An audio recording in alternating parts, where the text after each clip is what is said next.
His holy name. Sing like never before. Oh my soul, I worship your holy name. Mari bertepuk tangan di atas kepala. Oh praise the name. Hallelujah. Oh praise the name. Come on. Of the Lord our God. Oh praise His name. Forevermore.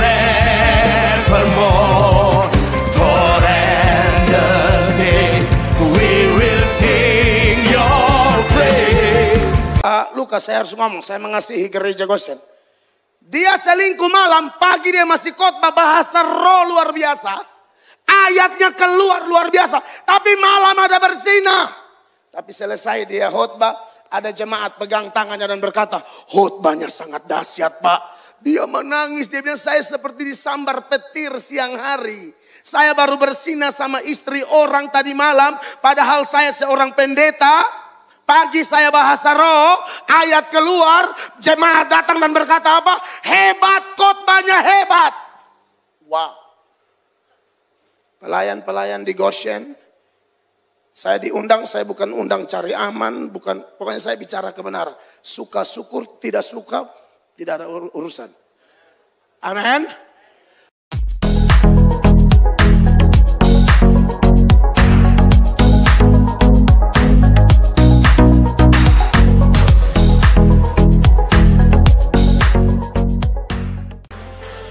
Kita satu dalam doa. Terpujilah Bapa, Anak dan Roh Kudus, pusat pujian penyembahan kami. Engkau Raja segala abad, Engkau Allah yang dahsyat dan luar biasa. Tuhan Yesus, kami percaya janji-Mu bahwa ketika 2-3 orang berkumpul dan sepakat, Engkau ada di tengah-tengah mereka. Saat ini dalam ibadah raya 1 GBI Goshen Blessing ini, kami percaya Engkau ada di tengah-tengah kami. Engkau sedang menjamah kami, mulai yang ada di altar, dari kursi paling depan sampai kursi paling belakang. Tidak ada satupun kami yang luput dari jamahan Roh Kudus. Kami percaya bahwa di mana ada Roh Allah, di sana ada kemerdekaan. Oleh karena itu saat ini Tuhan, bersama milik kepunyaan-Mu di sini, kami menaikkan segala pujian, hormat, glory hanya bagi-Mu Allah yang hebat dan dahsyat. Saat ini ya Bapa, karena kemurahan-Mu juga, hamba berdiri di tengah-tengah umat-Mu dan akan bertugas sebagai juru bicara-Mu yang akan menyampaikan pesan-pesan Tuhan yang luar biasa, yang akan menjadi kekuatan bagi kami, yang akan menjadi pelita dan terang bagi jalan hidup kami. Kuasai hamba-Mu, penuhi hamba-Mu dengan Roh Kudus, supaya setiap huruf kata kalimat yang akan hamba-Mu sampaikan betul-betul mendapat tempat di tanah hati yang subur, sehingga dia berakar, bertumbuh, berbuah lebat, berbuah manis demi kemuliaan nama-Mu. Terpujilah Allah yang hebat. Demi nama Tuhan Yesus Kristus, firman Allah yang telah menjadi manusia itu, kami berdoa dan mengucap syukur. Dan kami percaya Tuhan telah mengampuni dosa-dosa kami, maka tidak ada penghambat bagi kami untuk menerima sukacita, berkat, mujizat yang berasal dari Tuhan sendiri. Demi nama Tuhan Yesus kami berdoa, dan semua yang siap menerima berkat Tuhan, satu hati kita berkata amin. Beri tepuk tangan yang meriah bagi Tuhan. Silakan duduk Bapak Ibu jemaat terkasih. Shalom. Segala pujian bagi Tuhan Yesus yang melalui Bapak Gembala, Bapak Lukas dan Ibu Susan dan tim telah menerima saya untuk menjadi kawan sekerja di ladang Tuhan, untuk berbagi berkat Tuhan pada ibadah raya sebanyak 4 kali di GBI Goshen Blessing Surabaya. Perkenalkan, saya Pendeta Mel Atok dari NTT, dari Kota Kupang. Saya datang bersama istri terkasih. Kami menggembalakan satu gereja karismatik di Kota Kupang yaitu EOG Amazing Grace atau Gereja Sidang Jemaat Allah Amazing Grace. Dan kami mengucap syukur bahwa di dalam pengembalaan kami diizinkan Tuhan bermitra dengan gereja manapun yang sepakat berdiri di atas firman Allah. Dialah saudaraku dan aku juga saudaranya. Kita saling melengkapi, saling menguatkan. Dan khusus gereja Bethel Indonesia, saya sudah sering bekerja sama dan bukan kelompok yang asing bagi saya. Karena saya banyak belajar juga dari hamba-hamba Tuhan di gereja Bethel Indonesia. Saya dan istri sudah menikah dari tahun 2009 ya. 2009 ya. Dan kami berdoa, kami minta Tuhan kiranya berkenan memberikan kami 4 orang anak dan kami minta langsung terang benderang. Kami minta 4 anak laki-laki semua. Ya, tentu punya alasan khusus karena ponakan saya banyak perempuan. Jadi saya dan istri bersepakat minta semua anak harus cowok. Ya, dan sekarang anak kami sudah 4, semuanya cowok. Tuhan baik, Tuhan luar biasa. Jadi kami cukup 4 saudara-saudara ya. Ya bagi yang mau KB silakan, tapi saya sudah minta dari dulu 4. Jadi Tuhan karuniakan kepada kami 4 orang anak. Dan kami memberikan nama kepada anak-anak kami unik, lain daripada yang lain. Mungkin tidak ada di Surabaya, bahkan tidak ada di Indonesia. Karena nama anak kami itu seturut urutan abjad. Anak pertama namanya Absdev, anak kedua namanya Gitskel, anak ketiga namanya Nopkies, anak keempat namanya Tufixis. Itu dari A sampai Z. Jadi saya ambil semua huruf. Urut-urutannya seperti itu. A, B, C, D, E, F bacanya Absdev. G, H, I, J, K, L bacanya Gitskel. M, N, O, P, Q, R, S bacanya Nopkies. T sampai Z, Tufixis. Yaitu anak-anak kami. Mungkin bapak-bapak kurang suka.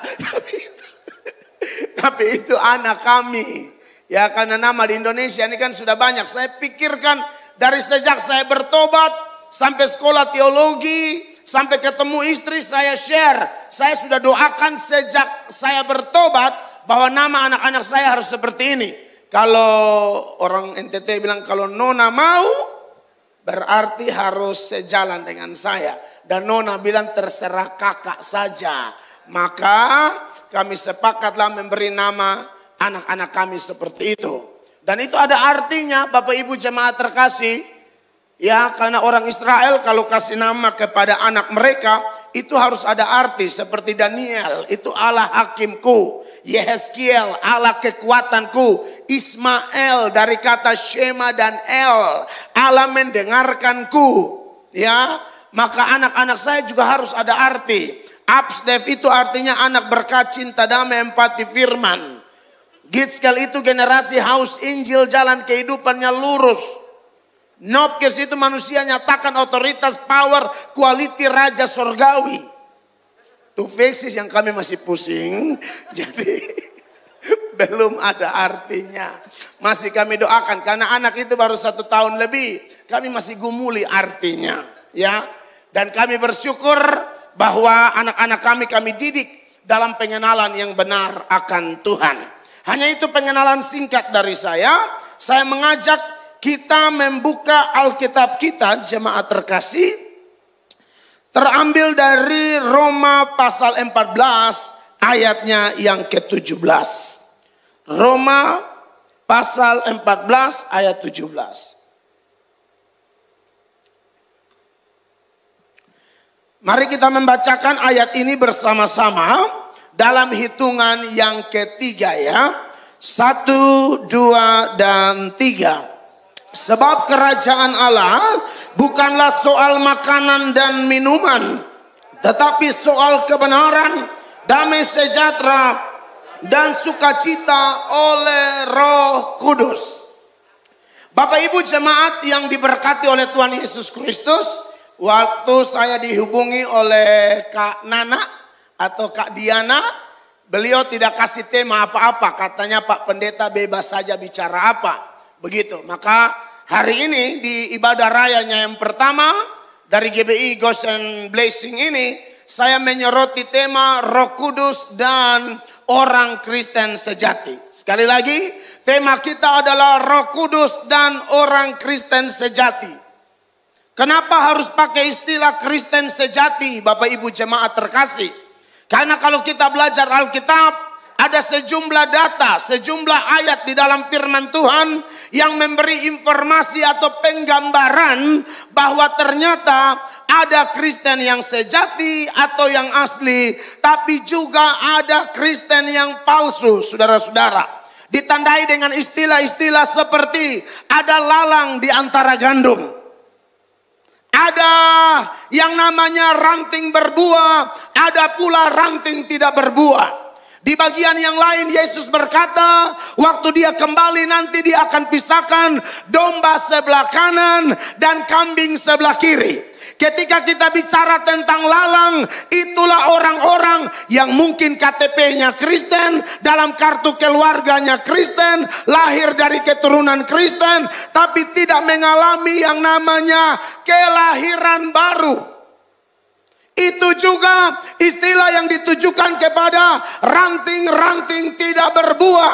Kalau ranting berbuah, itu bicara tentang Kristen asli, Kristen sejati, mantan orang berdosa, mantan orang kotor, yang tidak layak dan tidak pantas. Tapi puji-pujian tadi dan saya baru mendengar lagu itu yang ada kata kapasitas itu. Itu kayaknya lagu di gereja sini ya. Oh pantas. Saya belum pernah dengar. Dan lagunya luar biasa banget. Itu lagu memang harus di-share di tempat saya. Itu lagu keren. Dan dalam lirik lagu itu ada istilah ciptaan baru, saudara-saudara. Ciptaan baru itu seturut 2 Korintus 5 ayat 17. Firman Allah berkata, jadi barang siapa yang ada dalam Kristus, dia adalah ciptaan baru. Yang lama sudah berlalu, sesungguhnya yang baru sudah datang. Itulah Kristen-Kristen sejati. Mantan orang kotor seperti saya. Saya percaya Pak Lukas punya cerita, Ibu Susan punya cerita, para pelayan di sini, jemaat sekalian, Anda punya cerita bagaimana background saya dan saudara, masa lalu saya dan saudara. Tidak ada yang namanya keturunan Adam dan Hawa yang putih bersih. Semua kita orang berdosa. Roma pasal 5 ayatnya yang ke-12, firman Allah mengatakan demikian. Sebab itu sama seperti dosa telah masuk ke dalam dunia oleh satu orang, dan oleh dosa itu juga maut. Demikianlah maut itu telah menjalar kepada semua orang, karena semua orang telah berbuat dosa. Lalu ditambah lagi di ayat 19 dari Roma 5 ini.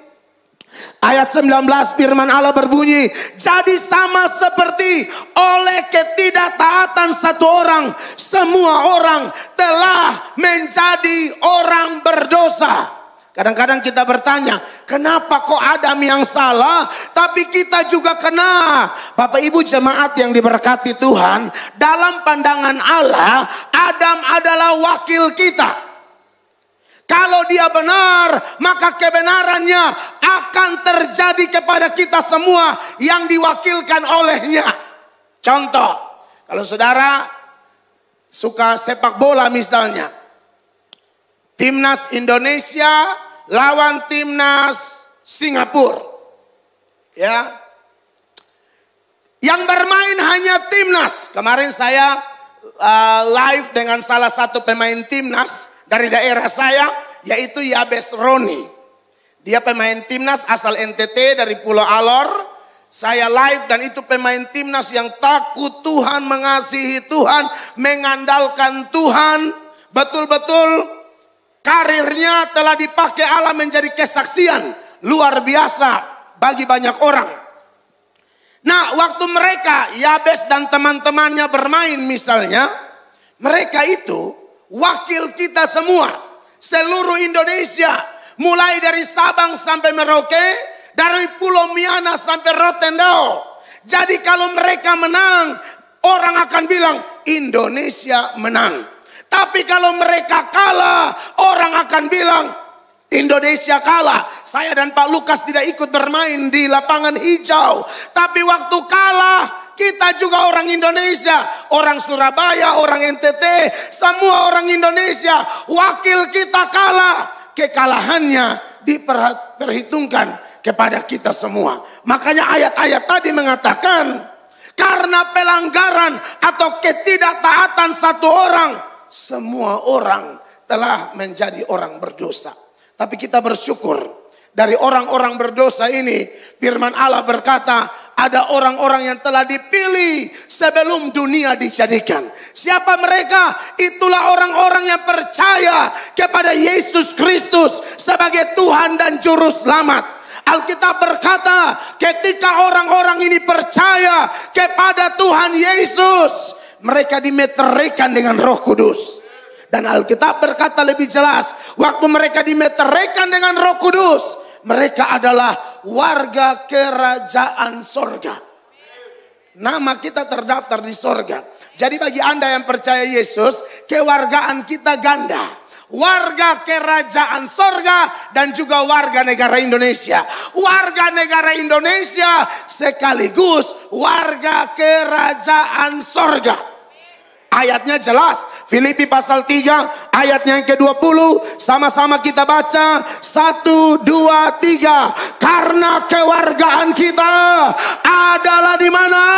Di dalam sorga. Dan dari situ juga kita menantikan Tuhan Yesus Kristus sebagai Juru Selamat. Jadi kita ini warga kerajaan sorga yang masih menumpang di Surabaya. Warga kerajaan sorga yang masih menumpang di planet bumi. Sekarang kita masih pakai tubuh yang namanya tubuh hina. Tapi kelak tubuh ini akan diubahkan dengan tubuh kemuliaan. Makanya setelah Filipi 3 ayat 20, ayat 21-nya dia bilang begini. Yang akan mengubah tubuh kita yang hina ini, sehingga serupa dengan tubuhnya yang mulia menurut kuasanya yang dapat menaklukkan segala sesuatu kepada dirinya. Garis bawahi, mengubah tubuh kita yang hina ini sehingga serupa dengan tubuhnya. Tubuh yang mana? Waktu dia bangkit itu, Bapak Ibu. Jadi tubuh yang ini masih ada asam urat, gula darah, ya, kolesterol, masih bisa kena kanker, tumor, dan lain sebagainya. Tapi seperti yang Bapak Gembala bilang di dalam doa tadi, anak Tuhan sejati mengerti baru tubuh ini tubuh hina. Andai kata kita punya sakit dan tidak sembuh, ya, kita jangan kecewa. Kita tetap cinta Tuhan. Amin. Tetap mengasihi Tuhan. Saya salut dengan pandangan seperti itu. Karena ada orang yang punya pandangan, pokoknya harus sembuh. Apalagi minta maaf, saya harus ngomong ya. Tidak ada orang di dunia ini yang tambah tua, tambah kuat secara fisik. Tidak ada. Secara alamiah, ya tambah tua ya otomatis dong. Mulai lemah. Alkitab berkata, Ishak tambah tua buta. Yakub tambah tua buta, Imam Eli tambah tua buta, Abraham juga tambah tua, mata mulai kabur. Padahal mereka itu pahlawan-pahlawan iman. Mereka orang-orang yang bergaul karib dengan Allah. Tetapi Alkitab berkata, sekalipun manusia lahiriah kita semakin merosot, tapi manusia batinia kita dibaharui dari hari ke hari. Amin. 2 Korintus pasal 4 ayat 14, coba tunjukkan ayatnya. Ya. Karena kami tahu bahwa Ia yang telah membangkitkan Tuhan Yesus akan membangkitkan kami juga bersama-sama dengan Yesus. Dia akan menghadapkan kami bersama-sama dengan kamu kepada dirinya. 15, jemaat tolong baca 1, 2, 3.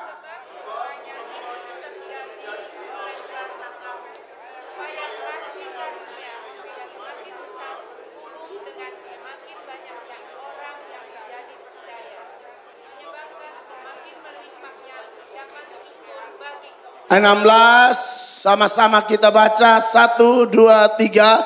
Sebab itu kami tidak tawar hati. Tetapi meskipun apa?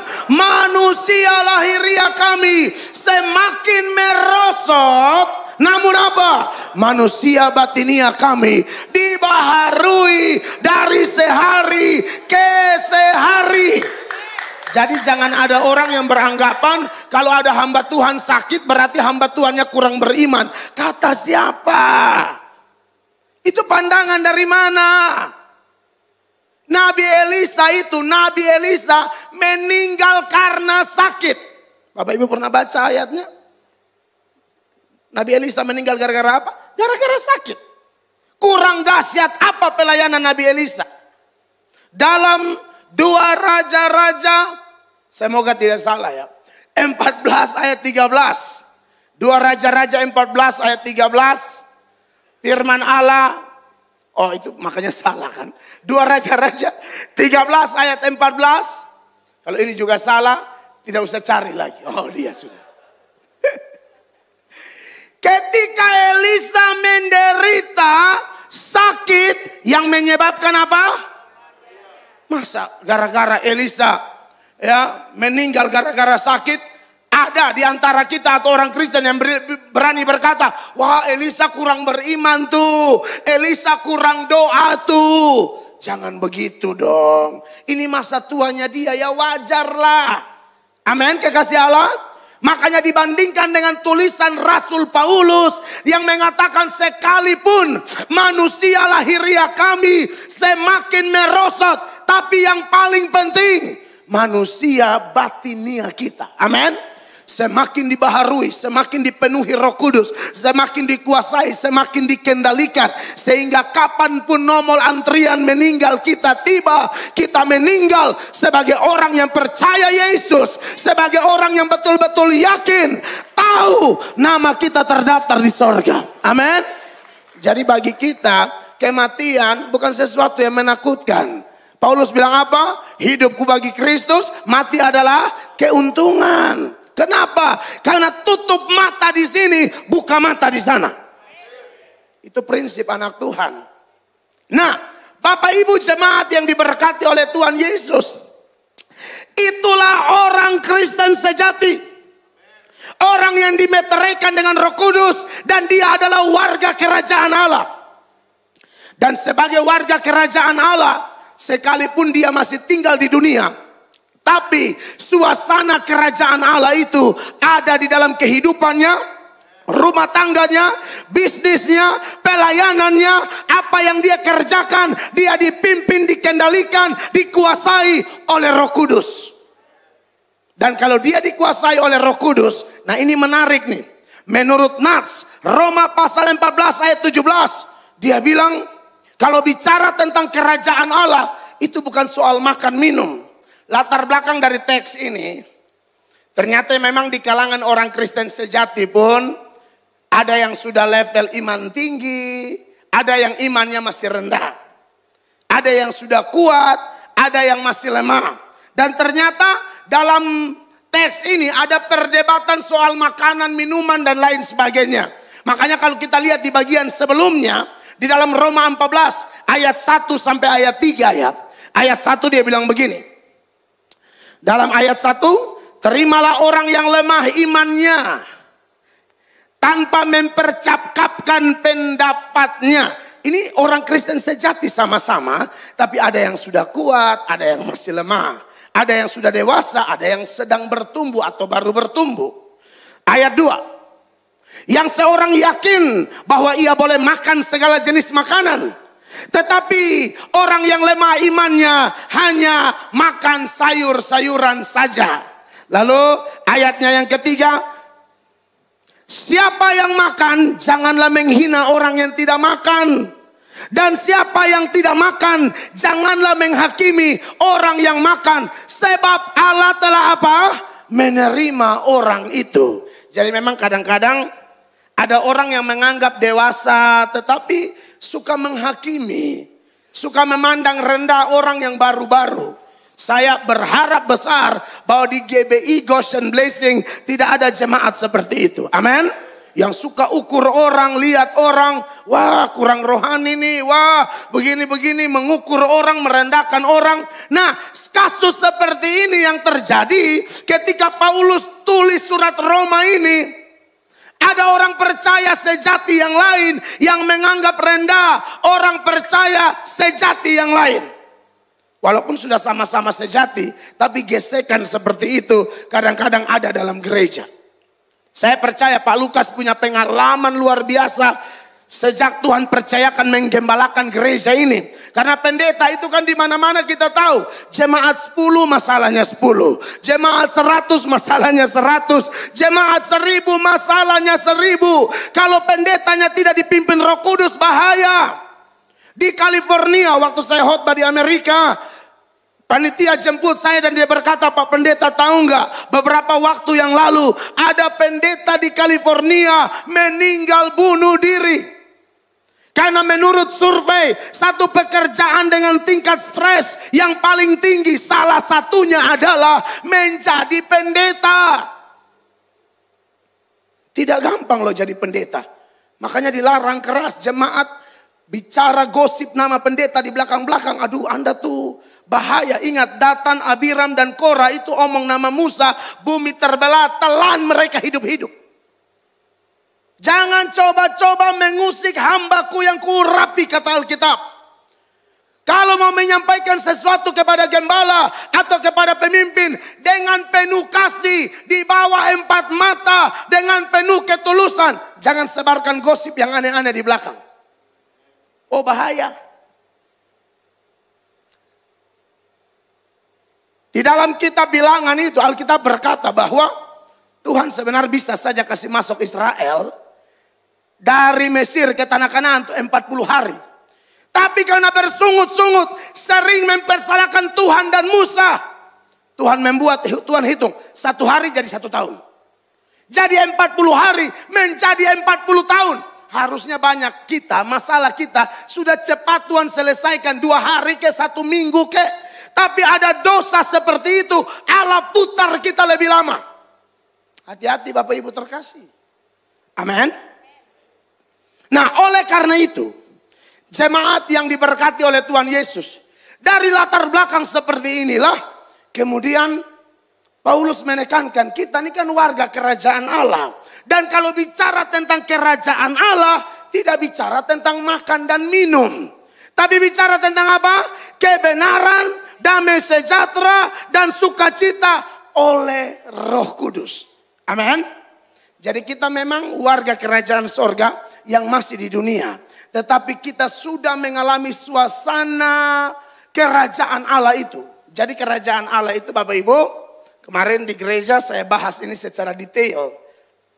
Dengan tema The Kingdom of God. Kerajaan Allah itu bisa berarti tempat, bisa berarti keadaan. Kalau tempat, nanti kita meninggal, kita masuk ke sana. Kita yang datang ke sana. Tapi kalau keadaan, suasana itu yang datang kepada kita. Kapan? Ketika Roh Kudus bekerja. Makanya ketika Yesus usir setan dari seseorang dengan kuasa Roh Allah, dalam Matius 12 ayat 28, Tuhan Yesus berkata demikian. Sebelum saya lanjut, Pak Lukas, saya berhenti di jam berapa ya? 8:30 atau 8:25. Oke, siap. Saya harus tahu supaya saya berhenti tepat waktu. Saudara yang diberkati oleh Tuhan Yesus. Ayat ini berkata, tetapi jika aku mengusir setan dengan kuasa Roh Allah, maka sesungguhnya apa? Kerajaan Allah sudah datang kepadamu. Jadi itulah suasana kerajaan sorga. Kapan? Ketika setan pergi, Roh Kudus bekerja. Saudara, banyak kali setan itu membuat orang terkecoh dan menganggap setan itu ada di kuburan. Saya yakin setan bisa ada di situ. Pohon besar, rumah angker, rumah kosong. Tapi sebenarnya itu setan sedang mengalihkan fokus kita. Target setan bukan kuburan. Target setan bukan rumah kosong. Target setan bukan pohon besar. Target setan itu manusia. Makanya ada orang yang ketika setannya keluar, dia tidak bertobat sungguh-sungguh, setannya balik lagi, dia tambah rusak. Saudara pernah baca Matius pasal 12 mulai ayat 43? Perhatikan ayat-ayat ini Bapak Ibu terkasih. Matius 12 ayat 43. Apabila roh jahat keluar dari manusia, ia pun mengembara ke tempat-tempat yang tandus mencari perhentian, tetapi ia tidak mendapatnya. Garis bawahi kalimat awal. Apabila roh jahat keluar dari mana? Manusia Bapak Ibu. Jadi kadang-kadang dia suka bikin kita gagal fokus. Setan itu paling suka masuk di rumah yang namanya manusia. Tapi menarik dalam teks ini, setannya keluar saudara-saudara. Kenapa? Mungkin karena didoakan. Kenapa? Mungkin dalam sebuah KKR atau ibadah, pendeta altar call dia buat keputusan. Tapi tidak ditindaklanjuti dengan pertobatan yang sungguh-sungguh. Tidak diisi dengan perkara-perkara rohani Bapak Ibu terkasih. Maka yang terjadi apa? Setannya pergi tapi dia kembali, dia cek lagi. Kalau ada isi dia nggak bakalan masuk lagi. Kalau ada Roh Kudus dia tidak akan masuk lagi. Kalau ada kekudusan, ada firman Allah, ada kehidupan yang berkorban untuk kepentingan pekerjaan Allah, setan nggak bakalan masuk lagi. Tapi kalau dia balik tapi kosong, hanya bertobatnya seminggu, 2 minggu, kemudian kepahitan lagi, gosipin nama orang lagi, kembali lagi kepada hidup lama. Padahal Yesus berkata binatang saja tidak jatuh di lubang yang sama. Masa manusia jatuh terus di lubang yang sama. Berzina terus, selingkuh terus, tipu terus. Kepahitan terus. Berantem sama saudara hanya gara-gara harta. Anak-anak bilang ayo damai ma sama tante. Tunggu Natal sekalian. Memangnya mama tahu mama sampai Natal? Kalau Agustus Tuhan cabut napas bagaimana? Pas 17 Agustus, pas bendera lagi naik, napas juga putus. Dari mana kita tahu kita sampai Desember? Kita yang atur hidup kita atau Tuhan yang atur? Tombol jantung kita tuh ada di sorga. Sudah ada nomor urutnya, Tuhan tekan stop. Jadi kalau masih jalan, tolong periksa hidup kita baik-baik. Kalau tidak, setan masuk. 44. Perhatikan. Dari Matius 12 tadi. Lalu ia berkata, aku akan kembali ke rumah yang telah kutinggalkan itu. Maka pergilah ia dan mendapati rumah itu kosong, bersih, tersapu dan rapi teratur. Bersih, tersapu, rapi teratur, tapi kosong Bapak Ibu. Maka yang terjadi apa? 45, 1, 2, 3 sama-sama. 2, 3. Lalu ia keluar dan apa? Mengajak 7 roh lain yang lebih jahat daripadanya. Dan mereka masuk berdiam di situ. Maka akhirnya keadaan orang itu lebih apa? Lebih buruk daripada keadaannya semula. Demikian juga akan berlaku atas angkatan yang jahat ini. Bapak Ibu jemaat, ini kebenaran firman Allah.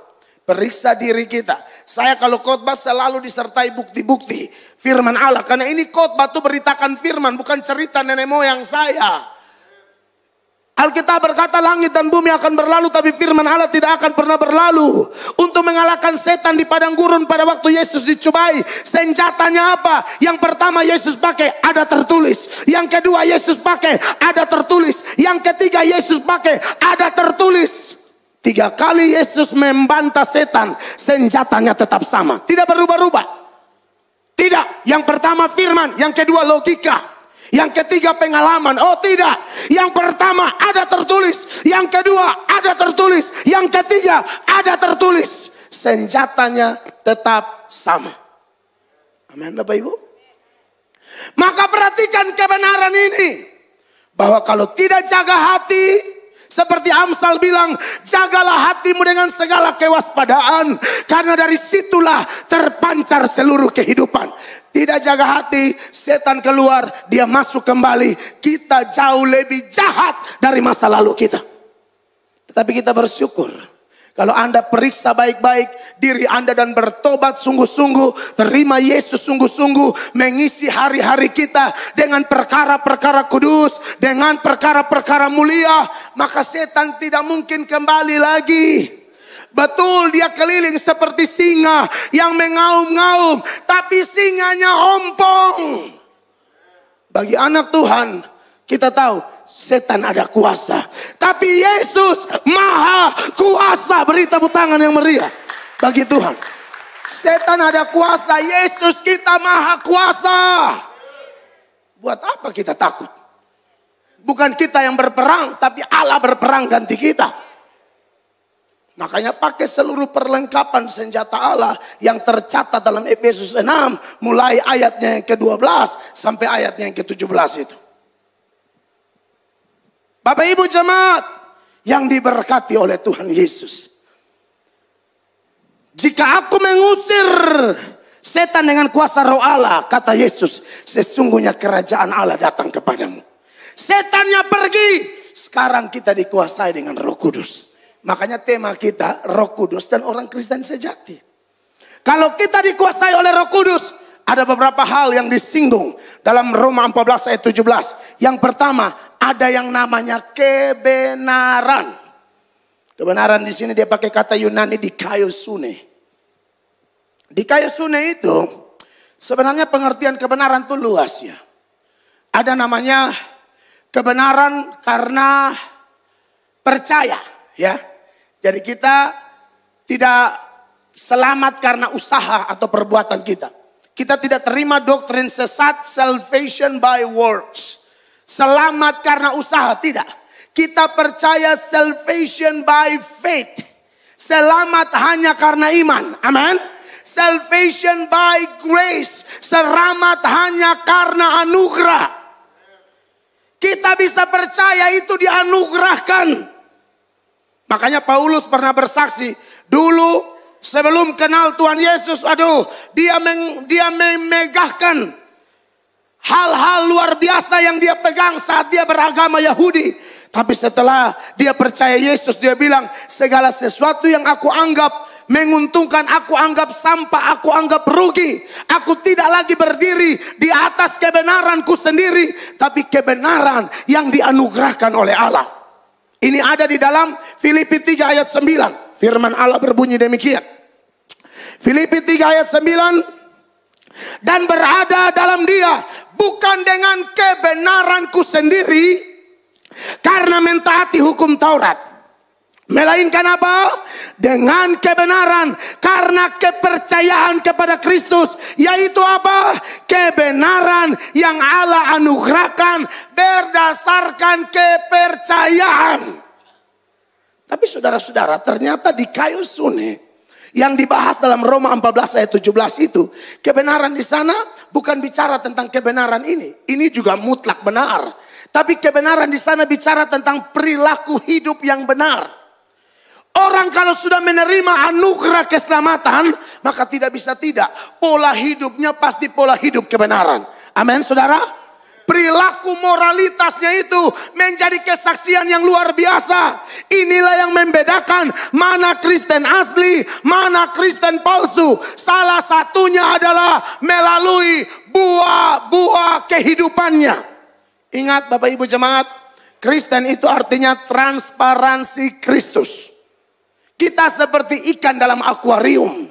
Orang melihat gerak-gerik kita. Kepada jemaat di Korintus, Paulus berkata, kamu suratan yang terbuka yang dapat dibaca oleh semua orang.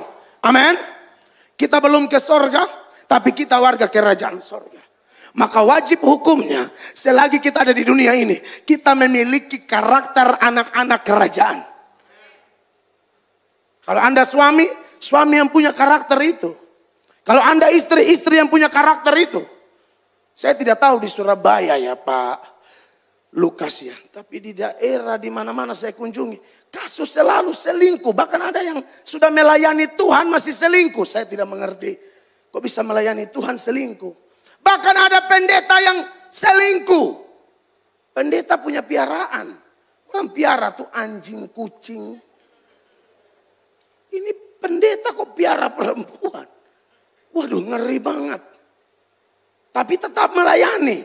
Tapi tetap berkhotbah. Saya ketemu, mungkin ini orang dari Surabaya. Saya ketemu di New York. Kayaknya gereja yang di Surabaya pindahkan dia ke sana. Karena kasus itu. Dan dia bersaksi sih. Saya salutnya dia bersaksi, istrinya ada. Maksudnya setelah dia bertobat, dia berbagi. Kenapa dia dipindahkan ke New York? Saya ketemu, saya sarapan sama dia di New York. Dia berbagi itu dalam sebuah pertemuan pendeta-pendeta gereja Indonesia se-Amerika Utara dan Kanada. Saya dari Indonesia juga hadir. Dan beberapa teman saya dari Sydney. Lalu dia berbagi. Gara-gara sering sharing sama jemaat. Awalnya sharing-sharing. Lama-lama sering-sering. Lama-lama serong-serong. Tumbang.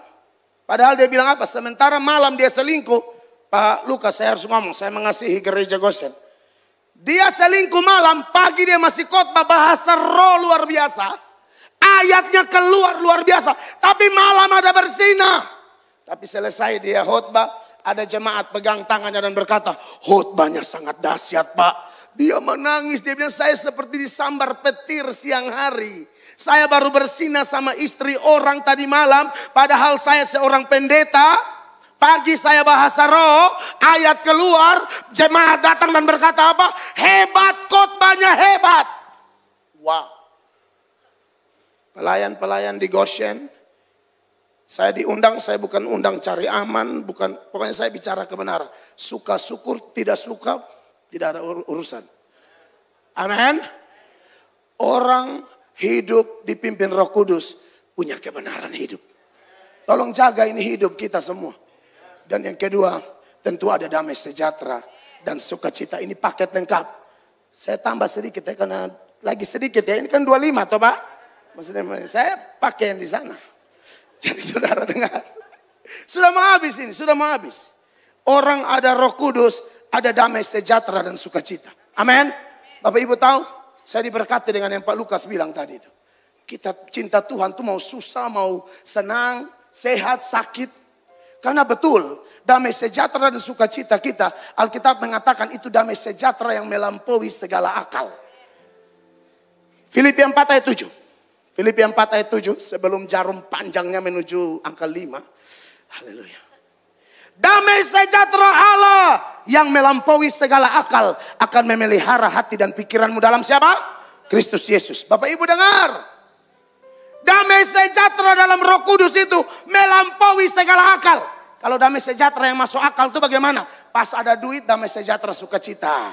Pas proyeknya goal, damai sejahtera sukacita. Pas bisnisnya naik, damai sejahtera sukacita. Kalau dalam keadaan sehat, damai sejahtera sukacita. Tapi bisakah Anda tetap mengasihi Tuhan, punya damai luar biasa seperti Sadrak, Mesak, Abednego, seperti Daniel di dalam gua singa?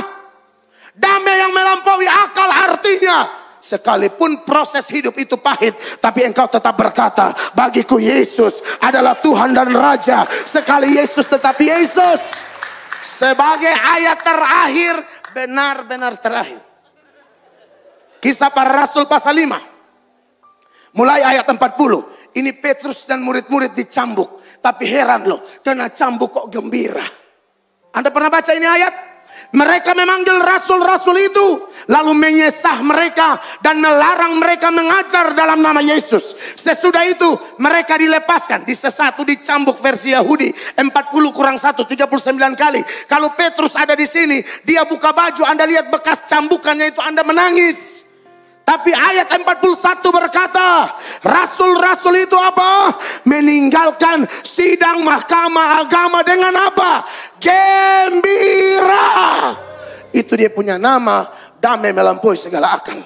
Jangan baru kena tegur dari gembala, sudah tidak mau pelayanan lagi. Petrus dipukul begini macam, tapi Petrus tetap pelayanan. Ayat 42. Terakhir, ini benar-benar terakhir. Dan setiap hari, haleluya. Di mana 42 tadi? Dan setiap hari sama-sama mereka melanjutkan pengajaran mereka di bait Allah dan di rumah-rumah orang. Dan apa? Memberitakan Injil tentang Yesus yang adalah Mesias. Orang punya Roh Kudus, Anda bisa mengalami hal ini. Dalam keadaan susah pun Anda tetap rajin gereja, rajin doa pagi, doa puasa. Bukan tunggu zona nyaman. Beri tepuk tangan yang meriah bagi Tuhan Yesus Kristus. Mari kita berdiri bersama-sama Bapak Ibu jemaat. Haleluya, haleluya. Haleluya.